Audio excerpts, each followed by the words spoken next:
নমস্কার বন্ধুরা, পলি কিচেনে সবাইকে স্বাগত। আশা করি সবাই ভালো আছেন আর আমিও আপনাদের আশীর্বাদে মোটামুটি ভালোই আছি। তো আজকের একটা নতুন রেসিপি নিয়ে আপনাদের সামনে হাজির হলাম। তো আজকের রেসিপি হবে চাল দিয়ে আমি লাড্ডু বানাবো। কিভাবে চালের লাড্ডু হয় সেটা আপনাদের সঙ্গে শেয়ার করব। সম্পূর্ণ নতুন একটা রেসিপি, তো প্রথম থেকে শেষ পর্যন্ত দেখার অনুরোধ রইল। জানি না কে কতটা দেখবেন, তবে আমার বিশ্বাস সবাই পুরোটা দেখবেন। তো লাইক দিয়ে ভিডিওটা দেখা শুরু করবেন। তাহলে দেখে নিন আজকে চাল দিয়ে চালের লাড্ডু, চালকে লাড্ডু। তাহলে চালের লাড্ডু কিভাবে বানাই সেটা আপনারা দেখে নিন। আর বেশি কথা বলবো না, তাহলে চলুন দেখে নেওয়া যাক আজকে চালের লাড্ডু রেসিপি। তো বন্ধুরা, আজকে খুবই অল্প উপকরণ দিয়ে আজকে আমি এই রেসিপিটা করে দেখাবো। তা আপনারা ধৈর্য সহকারে আজকের রেসিপিটা দেখবেন। সম্পূর্ণ নতুন একটা রেসিপি। দেখুন বন্ধুরা, আমি কিভাবে এই রেসিপিটা করি, তাহলে আমার সঙ্গে থাকুন আর দেখতে থাকুন আমার এই রেসিপিটা। তো প্রথমে আমি কড়াইটা গরম করে নিলাম, আর এখানে আমি 1 পট চাল নিয়েছিলাম, খুবই অল্প পরিমাণ চাল নিয়েছিলাম। তো চালটাকে আমি ভিজিয়ে রেখেছিলাম 5 থেকে 7 মিনিটের মতন ভিজানো ছিল চালটা। তো আবার ধুয়ে নিলাম। তো এবার আমি এই কড়াইয়ে চালটাকে একটু ভালো করে ভেজে নিতে হবে, তেল ছাড়া। শুকনো কড়াইয়ে কিন্তু এই চালটাকে একটু টেলে নিতে হবে জাস্ট। তো চালটাকে আমি এভাবে নেড়ে চেড়ে মিনিমাম 7 থেকে 8 মিনিটের মতন লাগবে এটাকে ভাজতে, একটু সময় লাগবে চালটা ভাজতে। তো এভাবে নেড়ে চেড়ে অনবরত নাড়তে হবে যাতে চালটা পুড়িয়ে না যায়, সেদিকে কিন্তু অবশ্যই খেয়াল রাখতে হবে। তো এভাবে আমি খুন্তি দিয়ে নেড়ে চেড়ে চালটাকে কিন্তু আমি একটু ভেজে নেব, একদম তেল ছাড়া, বিনা তেলে। এই চালটাকে আমি দেখুন কালারটা কত সুন্দর এসেছে। এরকম কালার এসে গেলে বুঝতে হবে চালটা ঠিকঠাক ভাজা হয়েছে। তো এবার আমি চালটাকে এভাবে ভেজে তারপর আমি একটা পাত্রে নামিয়ে এটাকে কিন্তু একটু ঠান্ডা করতে হবে। তো আমি একটা থালায় নামিয়ে দিলাম। তো এবার আমি এটাকে একটু ঠান্ডা করে নেব, ঠান্ডা করে মিক্সারে একটু গুঁড়ো করে নিতে হবে। তো এদিকে আমি ঠান্ডা হতে হতে এদিকে আমি বাকি কাজটা করে নিই। তো কড়াইয়ে আমি কিছুটা পরিমাণ জল দিয়ে দিলাম, আর এদিকে আমি ঠান্ডা করে এই দেখুন মিক্সারে কিন্তু অলরেডি গুঁড়ো করে নিয়েছি। তো কত সুন্দর গুঁড়োটা হয়েছে চালের পাউডার। আর এদিকে জলটা গরম হয়েছে, গরম জলে আমি দিয়ে দিলাম লবণ। তো এই লবণ দিয়ে এবার কিছুটা জল আমি একটু তুলে রাখলাম। কেন তুলে রাখলাম আমি একটু পরে বলছি। আর এখানে নারকেল কুড়িয়ে রেখেছিলাম, তো এখানে নারকেলটা এই জলের ভিতর দিয়ে দিলাম। প্রথমে আমি নারকেলটা দিয়ে দেব, নারকেলটা দিয়ে একটু ভালোভাবে এটাকে একটু জ্বালিয়ে নেব। 3 থেকে 4 মিনিটের মতন নারকেলটা দিয়ে একটু কিন্তু জ্বালিয়ে নিতে হবে। তো 3 থেকে 4 মিনিটের মতন জ্বালিয়ে নিয়ে এবার আমি দিয়ে দিলাম চিনি। তো পরিমাণ অনুযায়ী চিনি দিলাম, আপনারা আপনাদের স্বাদ অনুযায়ী চিনি দেবেন। তো চিনিটা দিয়ে, চিনি নারকেল দিয়ে তারপরে কিন্তু আমি চালের এই যে গুঁড়োটা করে রেখেছিলাম চালের পাউডারটা, তো পাউডারটা দিয়ে এভাবে অনবরত কিন্তু নেড়ে যেতে হবে, তা না হলে দলা পাকিয়ে যেতে পারে। তো এবার আমি চালের এই পাউডারটা কিন্তু একবারে দিলাম না, একটু বারে বারে দিতে হবে, অল্প অল্প চালের এই পাউডার দিতে হবে। আর এভাবে নেড়ে চেড়ে অনবরত নাড়তে হবে।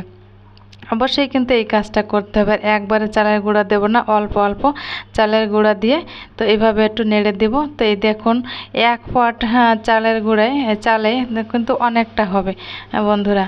তো দেখুন আমি এভাবে নেড়ে চেড়ে এই চালের গুঁড়াটাকে একটু জ্বালিয়ে নেব এই দুধ চিনির ভিতর, কিন্তু অবশ্যই একটু জ্বালিয়ে নিতে হবে। তো মনে হচ্ছে আমার আরও একটু গরম জল দিতে হবে, ওই জন্য আমি জলটা রেখেছিলাম বন্ধুরা।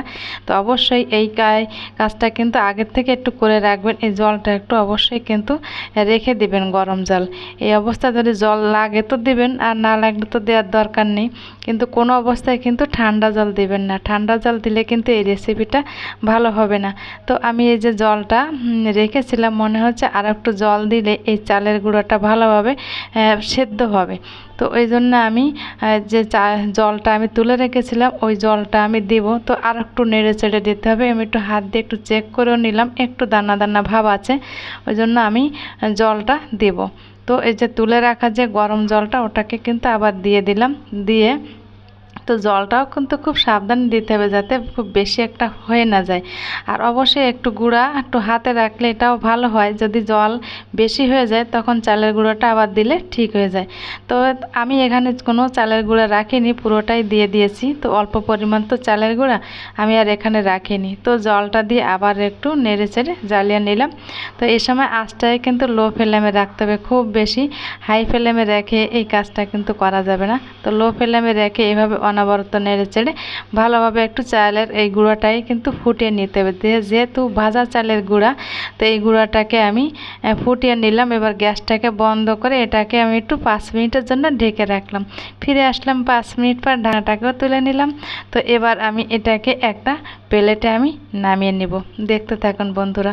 তো এই পর্যন্ত যারা দেখতে দেখতে একটা লাইক দিতে ভুলে গেছেন, অবশ্যই ছোট্ট করে একটা লাইক দিয়ে দেবেন।